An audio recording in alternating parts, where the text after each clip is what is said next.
Welcome to the Reaching Up Podcast. I'm Ron Farris. And I'm Daniel Locke.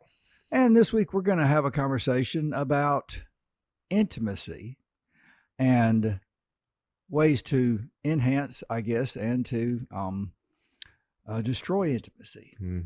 Intimacy killers, maybe we'd call it. So let's jump right into it. Intimacy. What comes to your mind immediately? This is a loaded question, but what comes to your mind immediately when you hear the word intimacy? I think of, as I was thinking about this, I think what came to mind first was the idea of someone knowing everything about me, somebody knowing the details of my life, a close friend, my spouse. I think they should know, or certain friends that do know more intimate things, and certain friends they're friends, but it's not as intimate. Like, we know each other, might know a few things about us, but they don't know my favorite snack, my favorite this, what I like to do in my free time, stuff like that. And I feel like the closer I am to somebody, the more details of their life I know. Okay. Well, it tells me I've got some work to do because I don't know your favorite snack yet. So it's really cool you say what you said, because Focus on the Family it gives a really interesting definition of intimacy as into me see. You've heard that before? Yeah. I haven't heard that before. Yeah. But it is not just a husband-wife thing. Intimacy certainly can occur outside of that kind of relationship, and there can be husbands and wives who do not achieve intimacy. Maybe they've already experienced all the intimacy killers that we're trying to talk about here. But so intimacy, I agree with you, is like something that that exists between two people, married, unmarried, friends, whatever, where you allow yourself to know and be known, basically. And that really takes some work, because we live in a society that sort of encourages distance. Right. And so intimacy is a fairly rare gem, and you don't see it everywhere you look, do you? Or it's false. It's kind of false intimacy. And I say that to mean, like, I know I feel like our culture has hijacked the word intimacy to often mean like to be a sexual reference, as opposed to just a word and something we experience. And so I think of the false intimacy of I'll use the example, even this podcast. So I have a couple of friends who've been listening to the podcast very regularly, and they're like, dude, I haven't seen you. And so he's like, when I saw you, I was like, I feel like we've been talking, but like all I've been doing is listening to you. And with that, what I think of with that is like even the social media. Like, I can feel like I know this person because I see certain things about them, but like I feel more close to guys that, since I'm not on social media, guys that I want to talk to and I reach out to and I say, hey, what's going on with your life? Like, I hadn't talked to you in a while. Like, I'll just text them or call them out of the blue. Like, what's going on? And so what I'm thinking of, as I think of things like what is false intimacy, is there anything that came to mind for you that I'm like, well, things that we might think is actually intimacy, but is actually either us putting on a masquerade, or just like, man, it's not real intimacy. I think about it like in the context of some of the men's group I'm in. When I'm in one of those men's group, I go to those men's groups, I guess, because I'm in several, to know and be known. But let's just say the one I go to on Monday nights, there are probably 30, 40 guys in there. If you were to stop me right now and say, how many of those guys do you have an intimate relationship with? I'd say, well, one or two of them, maybe three at most, I'd say. You being one of them. Well, I'm not supposed to say that, but at the end of the day, intimacy is something that we have a lot of control over. It's not just about allowing people to be intimate with us. We have to be open to that, or it's not going to happen. But it also applies to other people. It takes a great deal of effort and work to have an intimate relationship with somebody, when you come to talk about the things that can kill intimacy, one of the first things that came to my mind was, trust. Trust is something that you don't have with a stranger when you meet them. You really have to work at it. And then, I know from personal experience that, a breach of trust can wound or destroy trust completely. So, if I am in an intimate relationship with somebody, I'm going to assume that we have both made the decision to trust one another, and that trusting somebody, it just doesn't happen overnight. Especially if you're going to, like you were saying, you're going to open up about the things other than just the surface level. What's the word you used it a second ago? The social media level disclosure. You can go on my webpage and or my Facebook page or Instagram. You can learn a number of things about me there.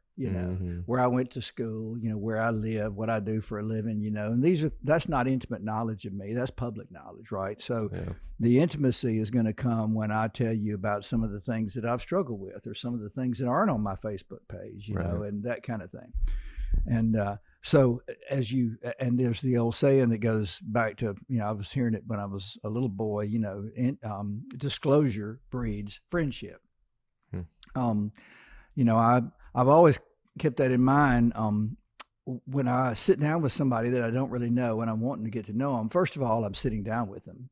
I'm not text messaging them. I'm not DMing them. I'm actually sitting across from them over a cup of coffee. Right? That's how we met. Essentially, was you approached me and you said let's grab a cup of coffee sometime. That happens a lot, and that's a lot of the time the way that people start exploring the nature of a deeper relationship, and it's like, I'm interested in spending a little of my time, which is precious, with you, to learn a little more about you. What makes you tick? What do you think? And, it's an interesting process. We could almost probably have a whole episode just on, how to develop intimacy, right? And maybe we should do that. Maybe we should put that on the list.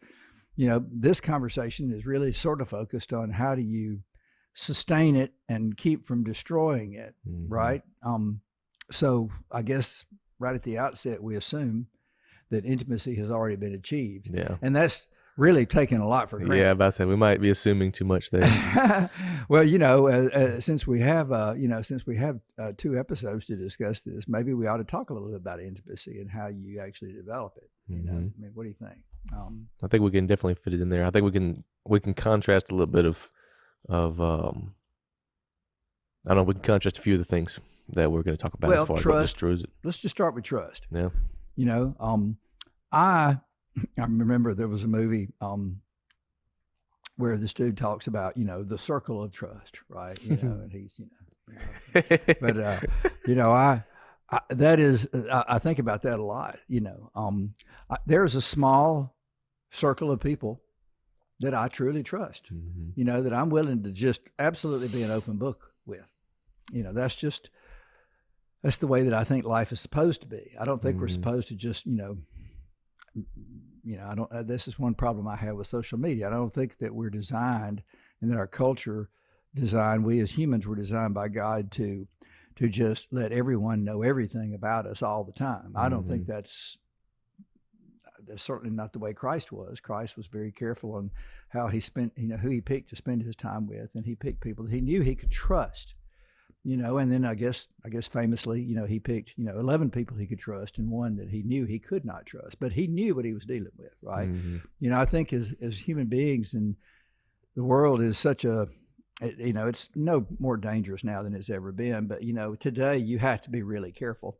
You never know when somebody is wanting to play you or wanting to take advantage of you. And, I work around in the addiction community and have for a number of years, and and it's particularly true there. I was thinking yesterday about a gentleman that I really wanted to try to be friends with and help, and I know now that he was essentially, I think he intended well, but he was so lost in his addiction that he ended up just basically trying to use me, and he strung me out pretty well, and got a, I just don't know.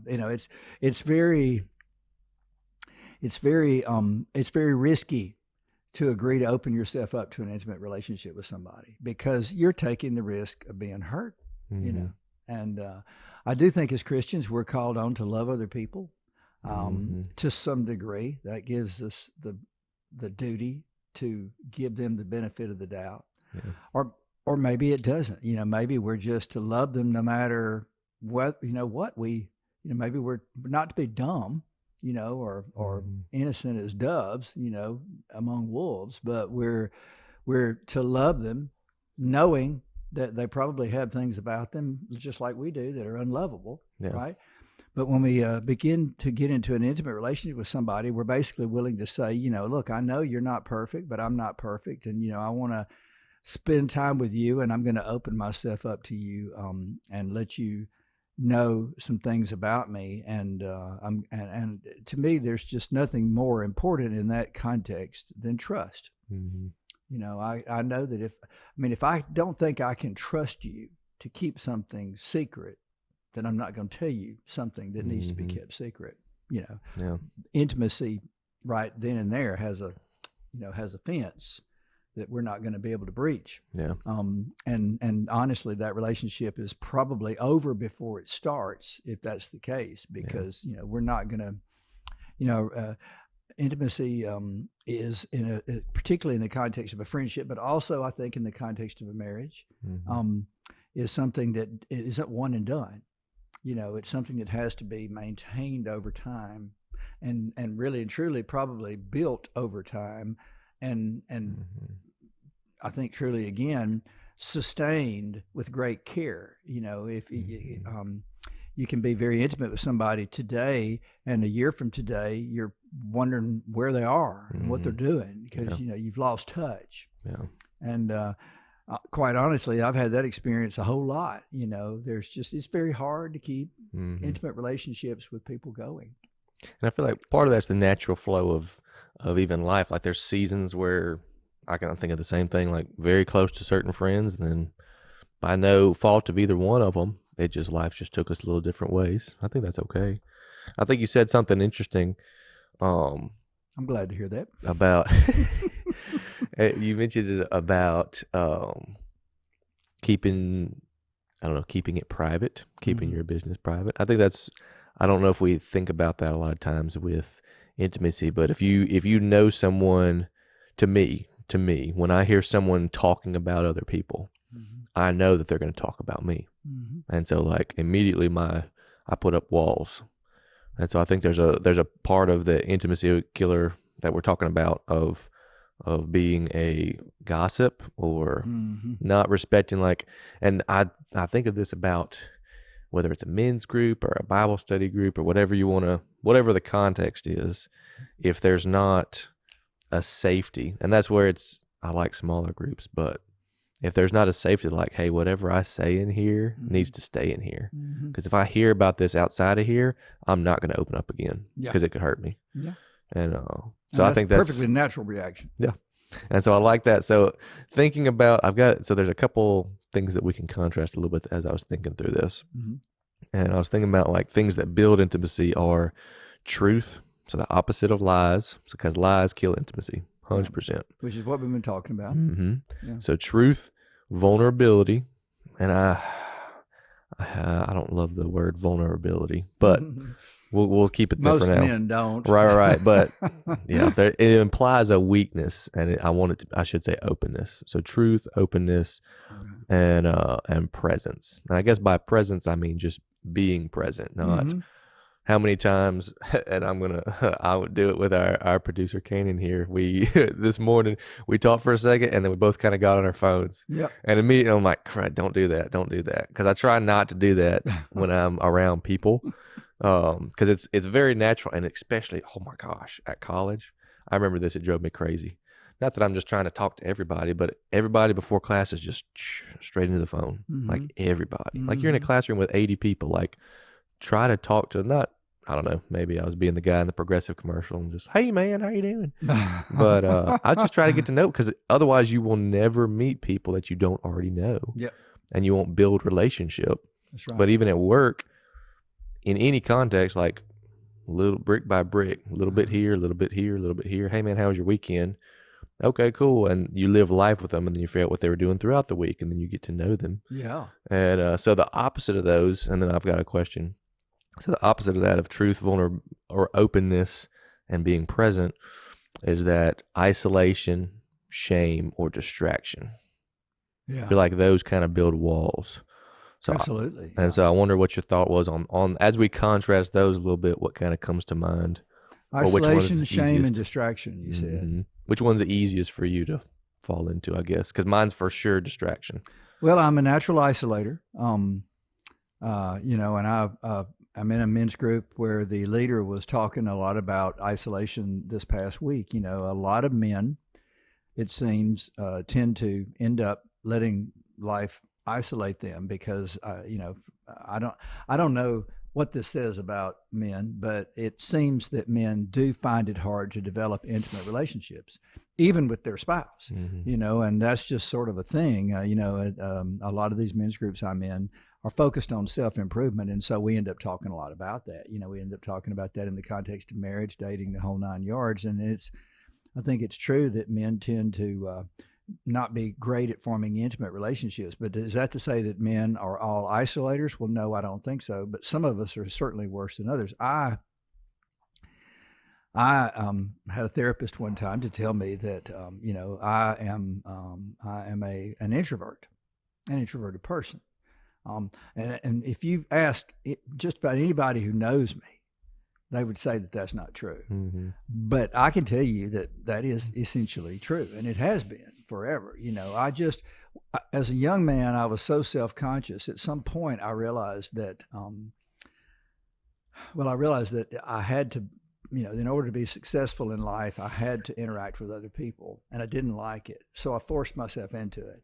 Yeah. I wasn't a very good speaker. So I went out and got hired as a disc jockey at a radio station, at a live radio back in the 70s and the 80s when, it was all live all day, and the records, the songs that we played on 45s lasted, from 2 to 3 minutes apiece, and the rest of the 4 or 6 hour shift you were talking.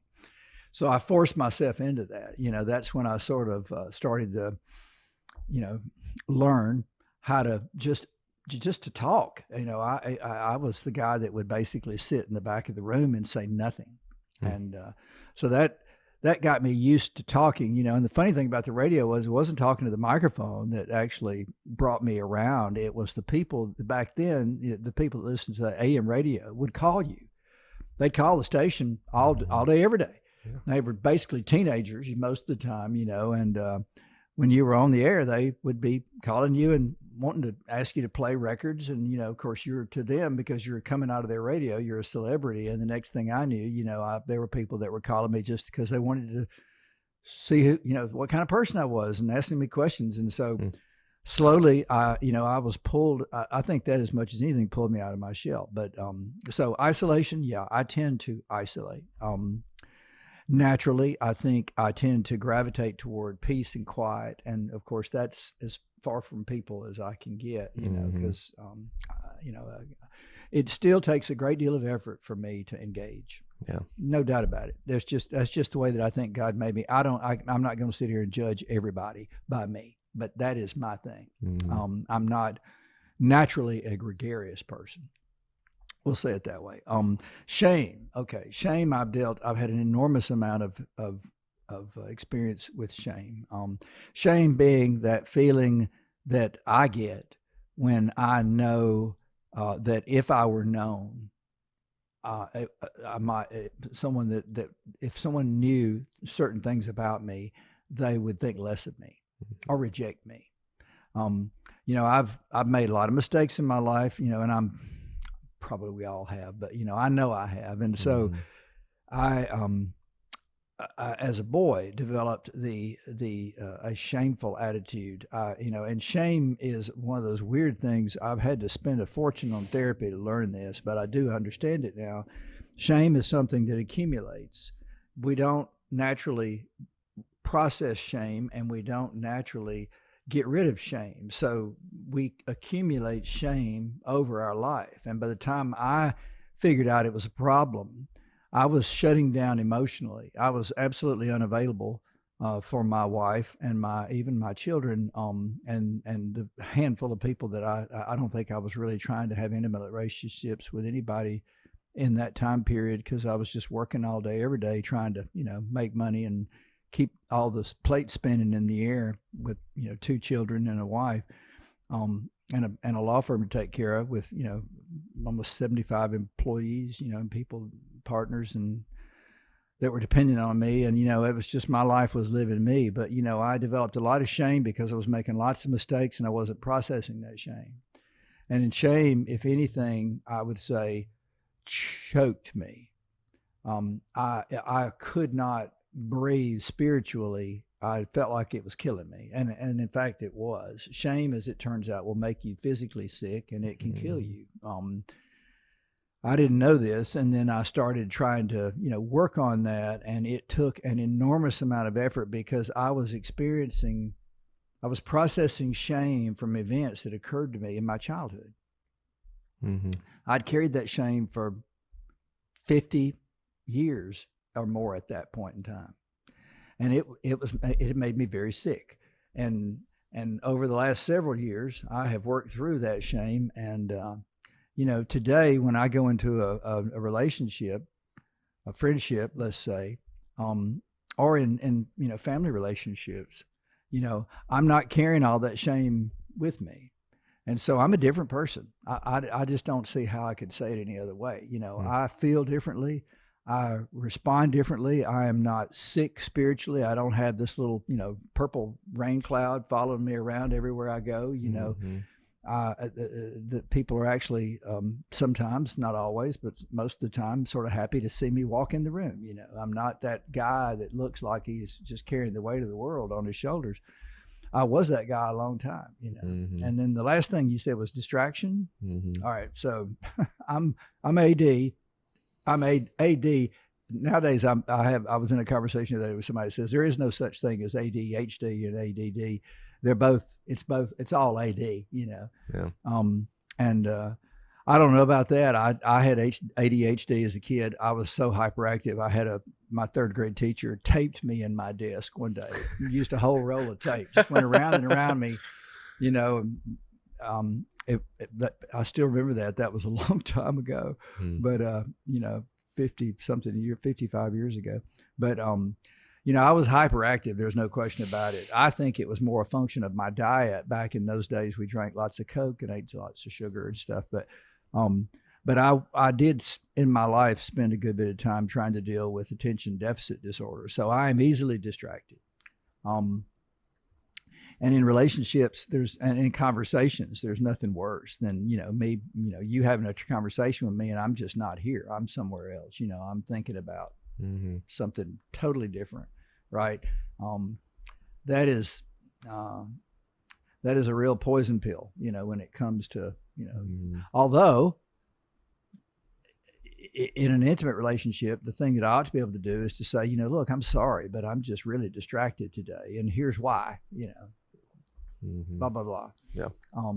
It's an opportunity, just like shame, shame, talking about shame, now that I am and now that I've processed so much shame and I've seen the negative effect it has, if I meet somebody that I perceive as dealing with shame, then I'm going to talk about my shame and my experience with shame because I want them to be delivered from that. Yeah. Right.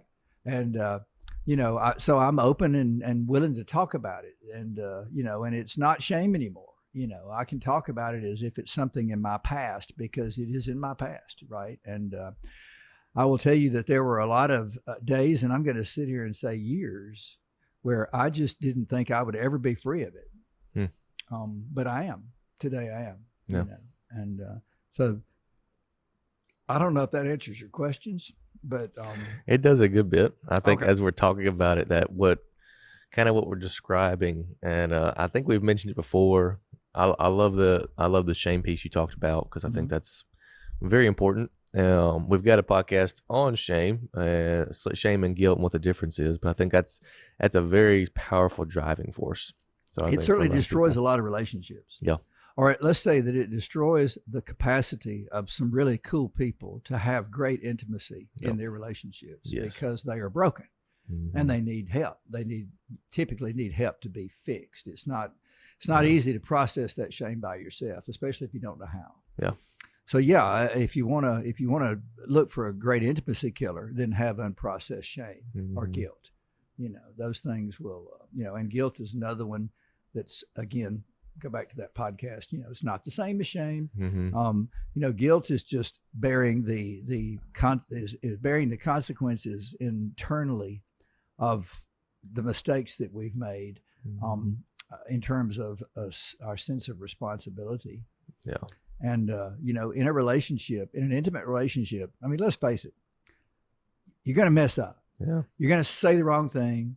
You're going to let something slip that was supposed to be confidential. I mean, it's not a good habit, but it is something that's going to happen sooner or later, because of the way life is. And, in a lot of groups and things, you're friends with this person, but you're out with these people, and that person, isn't there, but their name comes up, and you're not really meaning to criticize, but something just sort of slips out that maybe that person wouldn't want to tell those other guys because he doesn't have a relationship with them like that.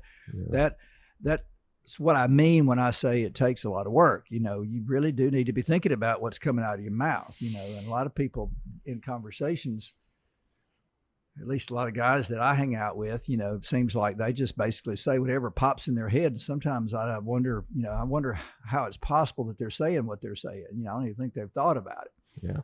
And so in that context, it's really easy for the wrong thing to be said. And, depending on who's present, it can do a lot of damage. It can. So we have to be thoughtful anytime we're in an intimate relationship. So we're headed toward home on this edition. We're going to pick up with this topic in the next episode, but why don't you sort of close us down, bring us to a breaking point for this episode?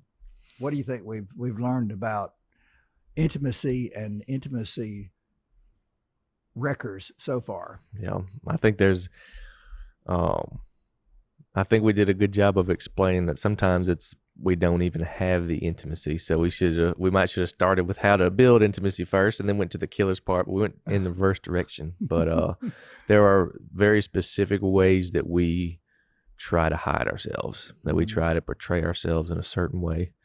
And I've got a quote to start us off next time that I think we'll start the discussion well for next episode as we move into all right, what does it look like and why are we kind of doing that?